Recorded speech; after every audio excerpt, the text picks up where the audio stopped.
अस्सलामुअलैकुम रहमतुल्लाहि व बरकातुहू। मोहतरम नाजरीन, प्यारे भाइयों और दोस्तों, आज का ये वीडियो बहुत ही ख़ास और अहम होने वाला है, इसलिए इस वीडियो को आप आखिर तक ज़रूर देखें।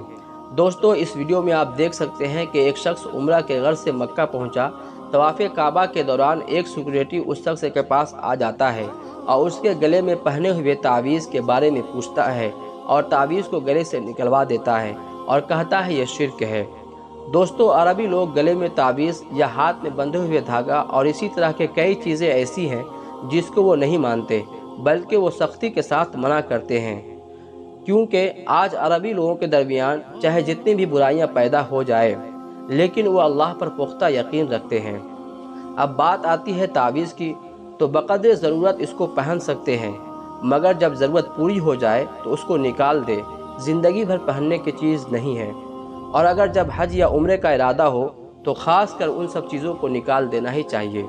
दोस्तों, अब सवाल पैदा ये होता है कि क्या तावीज़ का बांधना बिदअत और शिर्क है, चाहे वो कुरान पाक की आयत हो या कुछ और हो। क्या नबी करीम सल्लल्लाहु अलैहि वसल्लम ने कभी किसी को तावीज़ दी है?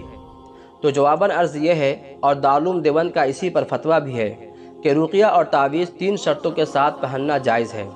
नंबर 1, तावीज़ आयत कुरानिया, अस्माए हुस्ना वगैरह पर मुश्तमिल हो। नंबर 2, अरबी या उसके अलावा ऐसी ज़बान में हो जो मालूमुल मुराद हो, यानी उसके माना समझ में आते हों। नंबर 3, अक़ीदा ये हो कि तावीज़ मुअस्सिर बिज़ात नहीं है, यानी उसकी हैसियत सिर्फ़ दवा की है। मुअस्सिर बिज़ात सिर्फ़ अल्लाह रब्बुल इज़्ज़त है। नबी पाक सल्लल्लाहु अलैहि वसल्लम ने सराहतन ऐसे रुक़िया और तावीज़ की इजाज़त दी है जिसमें शिर्क ना हो। लोगों की यहाँ पर गलतियाँ ये होती है कि तावीज़ को मुअस्सिर बिज़ात मान लेते हैं और अल्लाह तबारक व तआला की तरफ यकीन कम कर लेते हैं। इसी वजह से बाज़ उलमा ने इसको शिर्क कहा है। इसके बारे में एक हदीस है कि नबी पाक सल्लल्लाहु अलैहि वसल्लम ने हज़रत अबू दुजाना रज़ी अल्लाह तआला अन्हु को तावीज़ के कलमात लिख कर दिए थे, जिसकी वजह से उनको परेशान करने वाला शैतान हलाक हो गया था। दोस्तों, तावीज़ को बतौर दवा और इलाज मानना चाहिए।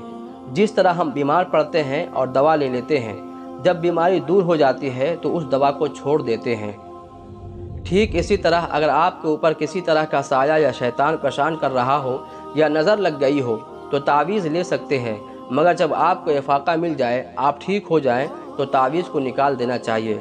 अब इसकी कोई ज़रूरत नहीं है।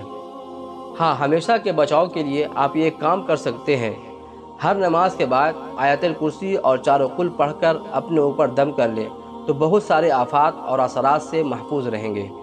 दोस्तों, अगर ये वीडियो आपको पसंद आया तो दूसरों को शेयर करें ताकि उनको फ़ायदा पहुँचे, और कुछ एतराज़ हो तो कमेंट करें। फ़ी अमानिल्लाह।